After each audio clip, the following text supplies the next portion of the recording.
جو شخص بھی فجر کی نماز کے بعد یہ کلمات پڑھے گا اس کے گھر سے کبھی دولت ختم نہیں ہوگی۔ اگر کوئی حاکم،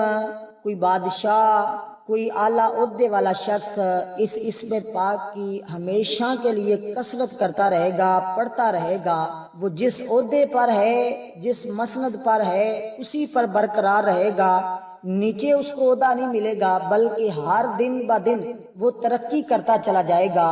ہر آنے والے دن اس کو عروج ملے گا، اس کو مزید شہرت ملے گی، مزید اس کو کامیابی ملے گی۔ اسی طرح جو شخص غریب ہے، جو شخص فقیر ہے، جو شخص تنگ دست ہے، اگر وہ شخص اس اسم پاک کو ہمیشہ پڑھے گا، چلتے پھرتے پڑھ لے یا فجر کی نماز کے بعد پڑھ لیا کرے، اس شخص کے گھر سے کبھی رزق کی کمی نہیں آئے گی، کبھی رزق ختم نہیں ہوگا، کبھی اس کے گھر میں فاقہ نہیں آئے گا، تنگ دستی نہیں آئے گی، رزق کے حوالے سے نحوست پیدا نہیں ہوگی۔ بس جس شخص کو رزق کی ضرورت ہے، دولت کی ضرورت ہے، عزت کی ضرورت ہے، شہرت کی ضرورت ہے، وہ شخص اس اسم پاک کو صرف فجر کی نماز کے بعد پڑھ لیا کرے۔ سارا دن جس کام میں بھی جائے گا، جدھر بھی جائے گا، اللہ تعالیٰ اس کو کامیابی عطا فرمائے گا۔ غم، مصیبتیں، پریشانیاں سارا دن اس کے قریب نہیں آئیں گی۔ بس آپ اپنی فجر کا آغاز ان کلمات سے کر لیا کریں، اپنی صبح کا آغاز ان کلمات کے ساتھ کر لیا کریں، اور آپ کا سارا دن جس کام کے لیے جائیں، دکان پر جائیں تو گاہکوں کا رش ملے گا، کہیں تجارت کے لیے جائیں تو نفع ملے گا، جس کام میں بھی ہاتھ ڈالیں گے اللہ تعالیٰ نصرت اور فتح دے گا۔ اس لیے کہ یہ اسم پاک ایسا اسم پاک ہے جس کے ذریعے کئی لوگوں کے اقتدار باقی رہے، اور جس شخص نے بھی اس اسم پاک کا ورد کر لیا، عجیب و غریب اس کی زندگی کے اندر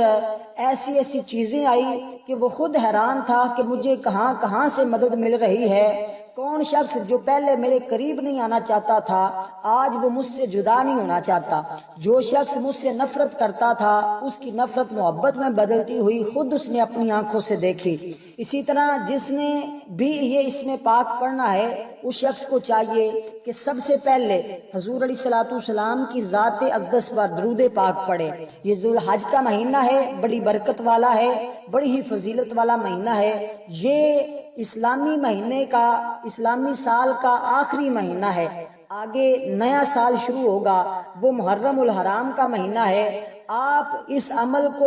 جس دن چاہیں شروع کر سکتے ہیں، جس وقت چاہیں شروع کر سکتے ہیں۔ آپ نے بس یہ خیال رکھنا ہے کہ فجر کی نماز کے بعد اگر دولت کا مسئلہ ہے، رزق کا مسئلہ ہے، شہرت کا مسئلہ ہے، تو پھر فجر کی نماز کے بعد آپ نے اس اسم پاک کو پڑھنا ہے۔ ہر قسم کے نقصان سے آپ کی حفاظت رہے گی، صدقہ جاریہ کرنے کی بھی توفیق ملے گی، اور رزق کی ایسی فراوانی ہوگی، ایسی فراگی ہوگی، اور رزق میں ایسی وسعت پیدا ہوگی کہ آپ کی نسلوں سے بھی رزق ختم نہیں ہوگا۔ اس لیے یہ اسم پاک پڑھتے ہوئے سب سے پہلے اول آخر آپ نے 11 مرتبہ درود ابراہیم پڑھنا ہے، کیونکہ درود پاک کی بھی بہت زیادہ فضیلت ہے، بہت زیادہ عظمت ہے۔ جو شخص درود پاک پڑھتا ہے، ادھر سے زبان سے درود پاک نکلتا ہے، ادھر سے رب کی بارگاہ میں فوراً قبول ہو جاتا ہے۔ جو شخص یہ اسم پاک کے اول آخر درود پاک پڑھ کر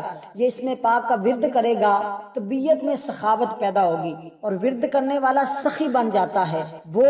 غربت نہیں اس کے قریب آئے گی۔ اس لیے کہ اس اسم پاک کا جو ترجمہ ہے، اس اسم پاک کا جو مطلب ہے، اے ہمیشہ رہنے والے، اس اسم پاک کا جو معنی ہے وہ ہے کہ اے ہمیشہ رہنے والے۔ وہ شخص ہمیشہ اقتدار میں رہے گا، ہمیشہ دولت مند رہے گا، ہمیشہ اس شخص کو کامیابی ملے گی، اور در بدر کی ٹھوکریں نہیں کھانی پڑے گی۔ اگر کوئی شخص مقروض ہو اور وہ چاہتا ہے کہ اس کا سارا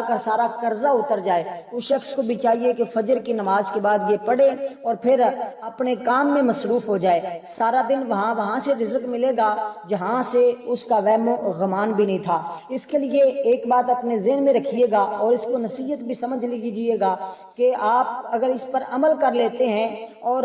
اس پر عمل کرنے کے بعد اپنی زندگی کی حالات پہلے دن ہی دیکھ لینا اور آگے والے حالات بھی خود اپنی آنکھوں سے دیکھنا کہ ایک دن کے اندر آپ کے حالات کیسے بدلتے ہیں، زندگی میں کیسے رونقیں آتی ہیں، زندگی میں کیسے وسعتیں آتی ہیں، زندگی سے کیسے پریشانیاں مٹتی ہیں، کیسے غم مٹتے ہیں۔ تو آپ نے دوستو کرنا کیا ہے کہ جب بھی کوئی کھانے پینے کے لیے بیٹھیں، آپ اگر شادی شدہ ہیں اپنی فیملی کے ساتھ اپنے بچوں کے ساتھ گھر میں کھانا کھانے کے لیے بیٹھیں تو لازمی طور پر دسترخوان رکھا کریں، اور جب کھانا کھانے لگیں تو ہاتھ دھو کر کھانا شروع کریں، اور ہاتھ دھونے کے بعد ٹاول سے خشک نہیں کرنے، انہیں گیلے ہاتھوں کے ساتھ آپ نے کھانا شروع کر دینا ہے، اور جب کھانا کھا لیں تو کھانا کھانے کے بعد آپ نے ہاتھ دھو کر خشک کر لینے ہیں۔ تو یہی سنت طریقہ ہے، اور اس کے ساتھ اس کے درمیان میں کیا کرنا ہے، ایک تو ہمیشہ بسم اللہ الرحمن الرحیم پڑھ کر کھانا ہے، اور دوسرا کہ جو ٹکڑے،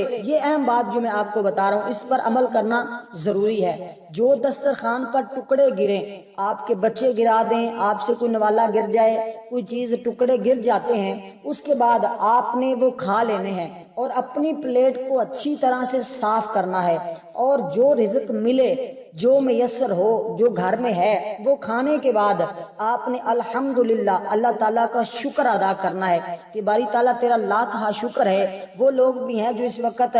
رزق کی وجہ سے پریشان ہے، تو نے مجھے کھلایا، تو نے مجھے پلایا، اور میرے اس رزق میں برکت عطا فرما۔ اور انشاءاللہ تعالی ساتھ یہ عمل کریں گے، ساتھ اس نصیحت پر عمل کر لیں، یہ بزرگوں کی بتائی ہوئی نصیحت ہے، جو شخص بھی عمل کر لیتا ہے اللہ تعالیٰ اس کو پریشانیوں سے، رزق کی جو پریشانیاں ہیں ان تمام پریشانیوں سے محفوظ فرما لیتا ہے۔ اس لیے اول آخر درود پاک کے ساتھ یہ عمل فجر کے بعد جاری رکھیں، اور اس کے ساتھ آپ اس نصیحت پر عمل کر لیں۔ یہ بالکل چھوٹا سا کام ہے، یہ آپ کی زندگی بدل سکتا ہے، آپ کی زندگی میں رونقیں لا سکتا ہے، آپ کی پریشانیوں کو ختم کر سکتا ہے۔ تو وہ اسم پاک جو اللہ تعالیٰ کا میں آپ کو بتا رہا ہوں وہ یہ ہے کہ یا باقی، یا باقی، اے باقی رہنے والے، اے ہمیشہ رہنے والے۔